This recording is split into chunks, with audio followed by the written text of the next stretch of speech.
On la plaça chez sa marraine, une carabosse mauvaise, assez riche pour avoir un carrosse à 6 chevaux, mais qui habillait la pauvrette des vieux habits de ses cousines.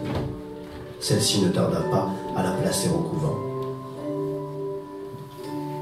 Elle y fut tentée si bien qu'elle résolut de ne plus y demeurer un seul instant.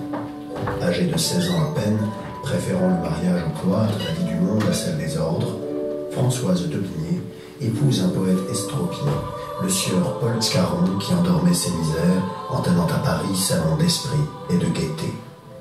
Nous sommes en 1652, Louis XIV a 15 ans. Scarron parvint à vivre sans reproche dans ce monde aimable qu'il est si difficile de voir sans danger. Elle voulait être aimée de tous, elle y parvint à sévir.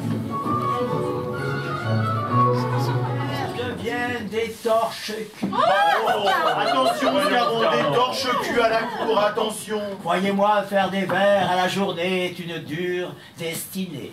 Croyez-vous. Scarron, quel poète vous faites. Notre beau temps est celui des belles conversations, de la belle galanterie. En un mot, de ce qu'on nomme les ruelles. Les ruelles.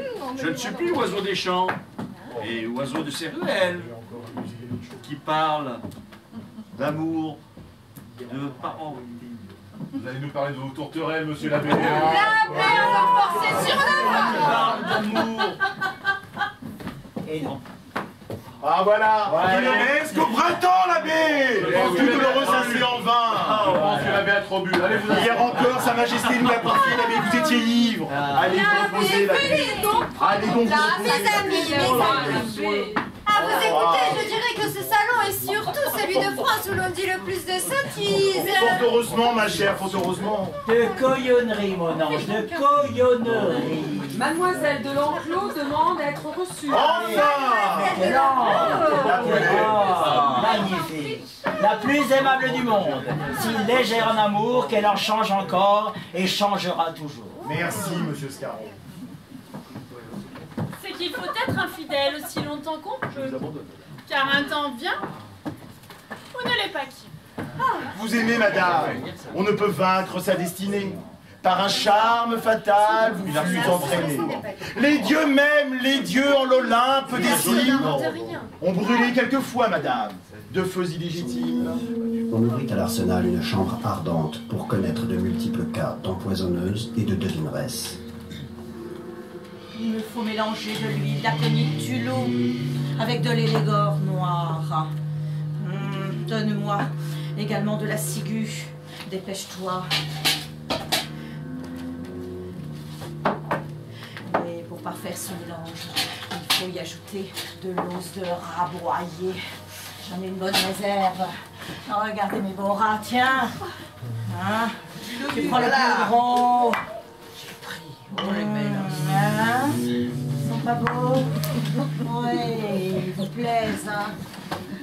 La condition d'une bonne poudre de succession, c'est la finesse de la réduction des os.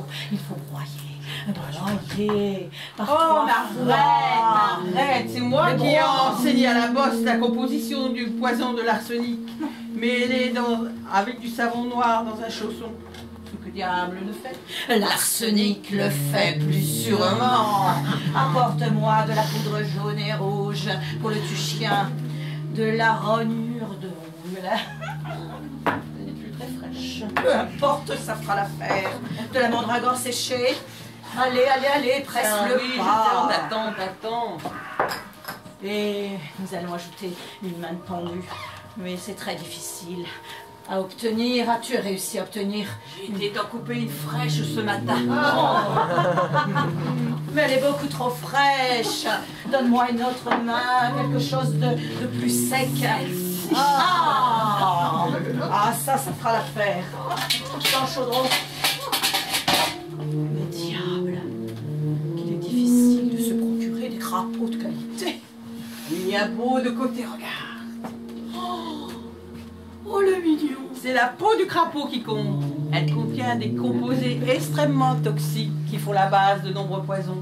Pour les recueillir, il faut faire ingurgiter, comme on peut, un dé de verre de gris à la baie. Puis avec une aiguille, on crève les pustules gonflées sur la peau du crapaud.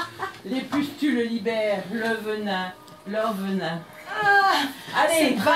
On Je t'attend, m'en vais porter dépêche-toi. cette potion.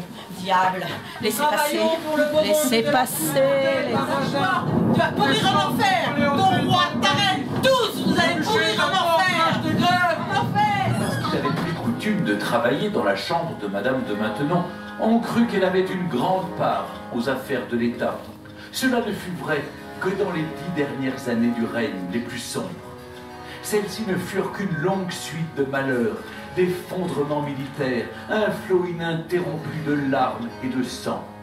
La famine, la ruine, le froid, la peste, la guerre, la débâcle, les deuils, rien ne fut épargné. Soyez un prince pacifique et soulagez vos sujets. Ce que je suis assez malheureux de n'avoir pu faire. Ah! Sire, Ah! vous souffrez tellement. Madame, je n'ai aimé que vous. Et personne n'a été aimé comme vous. Je ne vous ai pas rendu heureuse, cependant, je puis vous affirmer que je ne regretterai que vous. Monsieur Churchill, la marine française compte 94 navires de guerre. Un porte-avions, le Béarn. Et sous les mers, 77 sous-marins. Tous techniquement inférieurs aux U-boats allemands. Colomb, qu'est-ce qui ne leur est pas inférieur? Dites-moi. Qu'est-ce qui ne leur est pas inférieur? Que soit dans cette maison. Quelle grandeur, quelle majesté dans le regard de ceux qui s'aiment. Cet instant de bonheur, madame, aux 300 ans d'histoire. C'est l'histoire, mémoire du monde. Apporte joie et bonheur.